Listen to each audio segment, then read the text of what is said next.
Hello, buddy. Welcome back to the Tin Man Score channel. I'm your host, Jeffrey Tin Man Taylor, and today I'm starting off part 2 of my Bigfoot Terror Tales Vol.1 chapter out of this book called STI'YAHA. So let's continue on and see what happens next to these young men that encountered a Native American. Pushing Mark forward, he started to turn when Mark tilted back his head and shouted to the heavens, shattering the silence. Before the stranger could move to quiet his friend, Jarrett leapt at Mark and slapped a hand over his mouth. Leaning into his ear, he whispered, "I really saw it, Mark. We have to go after it. Shut up and let's go." Mark wrinkled his forehead and Jarrett slowly slipped his hand away, fusion flickering on his face. Jarrett wasn't sure how the man overheard him, but he responded just the same. "Do not chase it. It will chase you once it has your scent. It is a dangerous animal." "He's lying," Mark said. "I've read all about them. Bigfoot are gentle creatures." "Well, not necessarily if you threaten them by pointing a finger at them Bigfoots, or point a gun at them, or a bladed weapon like a knife, or even give them the middle finger. They will get very annoyed and pissed off, that's for sure. And they don't mind attacking you if you really make them mad. So, but not all of them are like that. Some of them are gentle if you're nicer to them. You can't just go hunting them. Besides, if there was one in the middle of our town, we have to go find it." The stranger glowered at Mark and said, There are not as they appear on your Discovery Channel." "Discovery?" Mark said, waving a dismissive hand. The lean stranger continued, "The STI'YAHA is a nocturnal monster, bent on returning the world to the natural, primitive environment it once was." Jared began to ask, "Why do you keep calling Steve?" He was interrupted when the stranger jerked his arm as if to backhand him. Staggering back, Jared held up his arms, expecting the sharp pain, but it never came. Mark gaped at the warning, though the surprise was fleeting. "Do not say its name," the stranger hissed, eyes darting past them to the street. "You're not yet old enough." Mark snorted. "We're not children. I'm in junior high, buddy, and I'll be damned if I can't say some name." The man glowered at him before spinning on his heels. He suddenly sprinted down the alley, the tattered trench coat fluttering like a cape. Mark started to run after him. If it was for Jarrett grabbing his arm, he might have. "Come on, maybe we can see it still," Jarrett said. Honestly, he wanted a second glimpse. Though he knew he had seen it, he was already wondering if what he saw was real. Mark paused, the temptation overriding his anger for once. Turning to face his friend, he said in a lowered voice, "Did you really see something? You're not joking around, are you?" Adamantly shaking his head, Jarrett pointed to the street.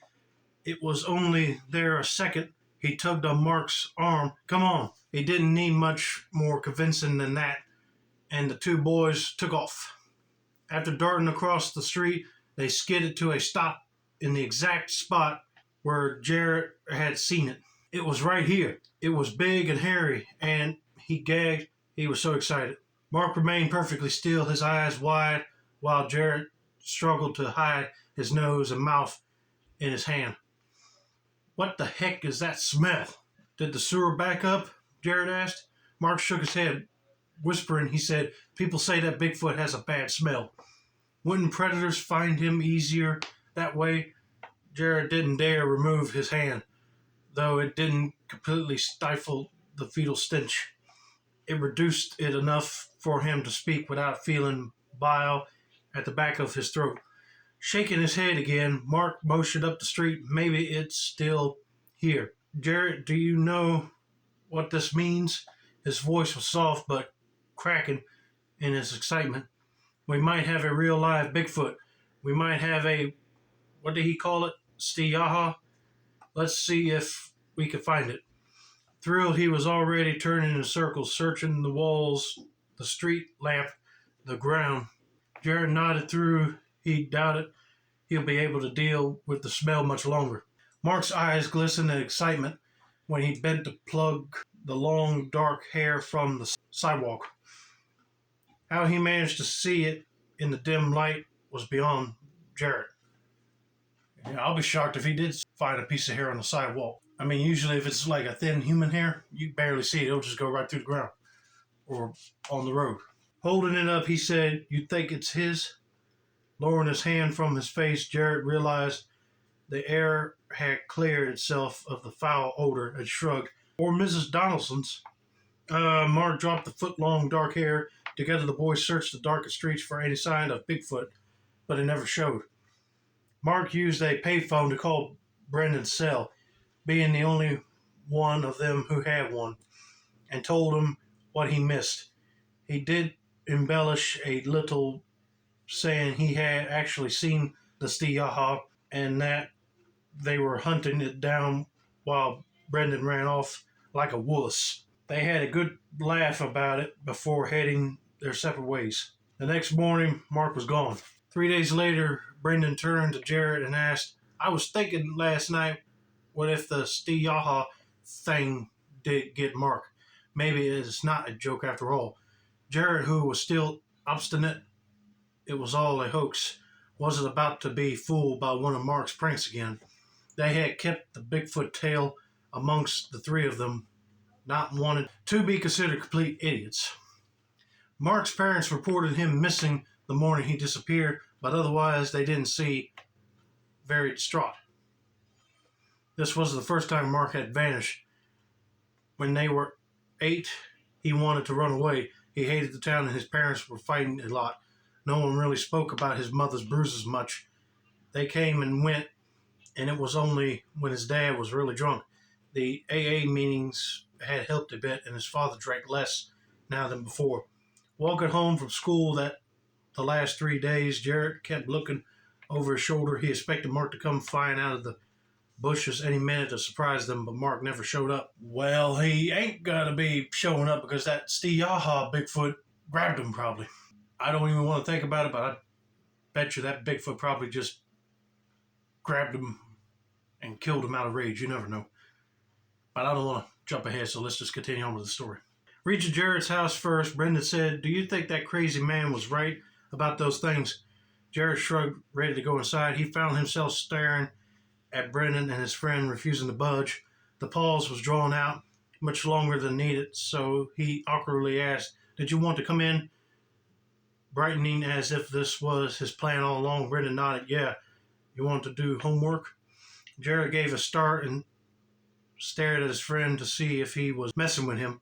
Brendan never did homework. Sure," Jarrett answered.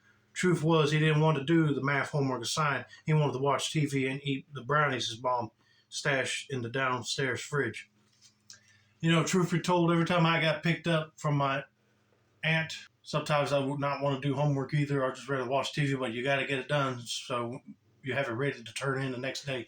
Resolved to be a good friend, he opened the front door and invited Brendan inside. Trailing after him, Brendan squirmed, picked his teeth, and fidgeted like he had to pee. At one point, Jarrett's mother asked if Brendan was all right, then asked Jarrett in private if he was high. By the end of the evening, after Brendan stayed for supper and lingered in the foyer for over half an hour, making pointless conversation, he was asked by Jarrett to spend the night.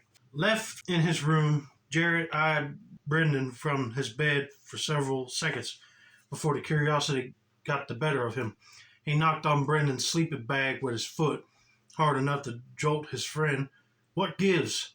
Brendan grunted from the floor, having shifted the sleeping bag closer to the bed from where Jarrett had originally rolled it out. "I just don't feel good." Jarrett knew if Mark was there, he'd tease Brendan about being a scaredy cat, but he wasn't. It occurred to Jarrett maybe Mark wasn't joking. Maybe he really was missing, but if he was, where was he?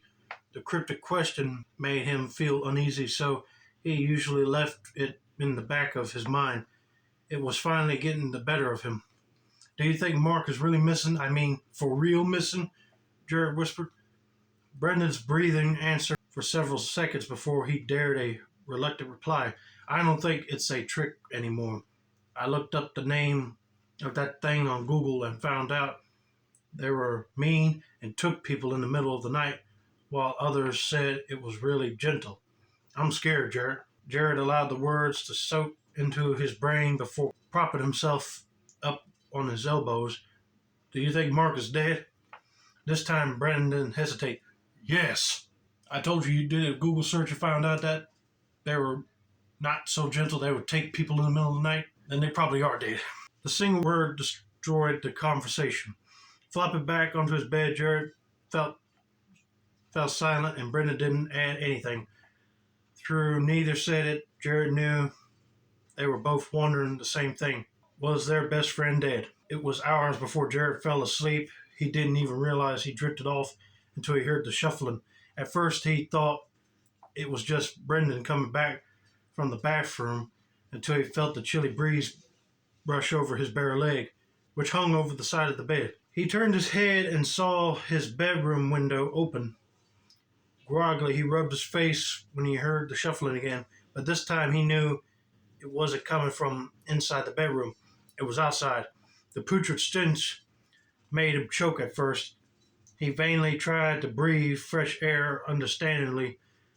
Within seconds that there was any, rolling over his eyes, snapped to the rumbled sleeping bag on the floor. It was empty.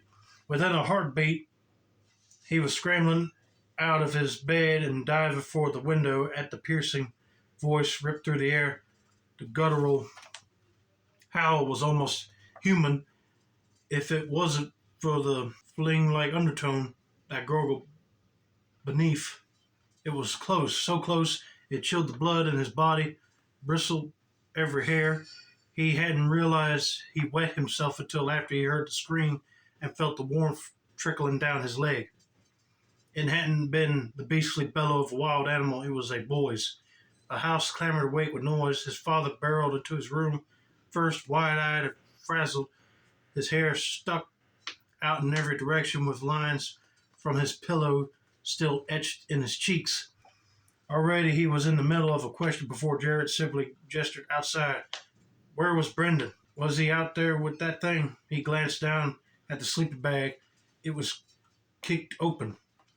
Why didn't he wake him? Why sneak outside? An image of the large, hairy creature across the street, eyes gleaming in the lamplight, made him pause. Appearing behind his father, his mom fumbled with her bathrobe and wrinkled her nose at the stench. What the heck are you boys doing in here? Without answering, his father bolted down the hallway to the back door of the house. The hallway was right next to Jared's room, and he could hear him banging around in the gun cabinet. His mother flicked on the light, blinding him. No, he bolted for the switch, switching it off. He didn't want whatever was outside to see them. What if it would come for him or his sister or his mom or dad? Jared took off down the hallway. Dad, where's Brendan? His mother was hot on his heels. She grabbed his shoulder and spun him around, wrenching away. Jared said, something took him out the window. He took off again and almost ran into his little sister, whose long dark hair was twisted and an unruly rat's nest at the back of her head. Rigid and scared, she didn't dare get in the way or offer any help, which was fine by him. The last thing he wanted was for his little sister to get hurt. The back door was left open. By the time he reached it, his throat suddenly closed, not just from the fatal smell, but from the terror that triggered an adrenaline rush. A gunshot pierced the air, deafening his hearing for several ringing seconds. He stumbled outside, his mother bellowing something after him. He wasn't sure what. All right, I think I'm going to have to do a part 3, but I'm going to do it next week. So I hope you guys enjoyed part 2 of this chapter of STI'YAHA out of this book. Don't forget to like, subscribe, turn on post notifications for more book reading content like this. This has been another successful installment of the Tin Man Score channel. I'm your host, Jeffrey Tin Man Taylor. I say that's a wrap, and have a nice day.